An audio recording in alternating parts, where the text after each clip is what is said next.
Engineering కళాశాలల ఫీజులను పెంచొద్దనని తెలంగాణ ఉన్నత విద్యా మండలి చైర్మన్ ప్రొఫెసర్ బాలకృష్ణారెడ్డికి ఏబీవీపీ బృందం వినతిపత్రం అందించింది. రాష్ట్రంలో 3 ఏళ్లకు ఒకసారి పెరిగే ఇంజనీరింగ్ కళాశాలల ఫీజులను ఇష్టం వచ్చినట్లు పెంచడానికి ప్రతిపాదనలు పంపిన టీఏఎఫ్ఆర్సీ నిర్ణయాన్ని ఏబీవీపీ తీవ్రంగా వ్యతిరేకిస్తుందని సిటీ సెక్రటరీ పృథ్వీరాజ్ అన్నారు.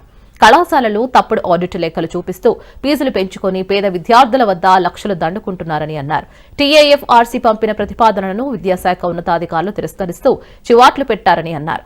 డిమాండ్లో ఉన్న కోర్సులకు లక్షల కోట్లు డొనేషన్లు పేరుతో వసూలు చేస్తున్నాయి.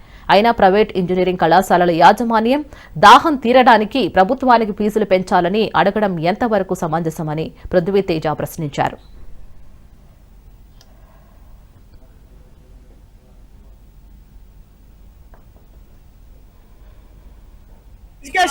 కార్యాలయం ముందు ధర్నా నిర్వహించడం జరుగుతున్నది.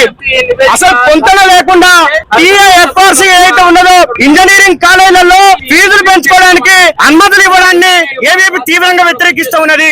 ఆడిట్ రిపోర్ట్స్ ఇంజనీరింగ్ కాలేజీల అనుకూలంగా అక్కడ పెట్టించుకొని వాటి కనీసం వాటిని చూడకుండా ఈ ప్రభుత్వము ఆ రాజకీయ నాయకులకు ఏవైతే చెందినటువంటి కాలేజీలకు లబ్ధి చేకూర్చడం కోసమే ఈ ఫీజుల ప్రతిపాదనను ప్రతిపాదించిందని చెప్పేసి ఈ రోజు ఏబీవీపీ ఆరోపిస్తూ ఉన్నది.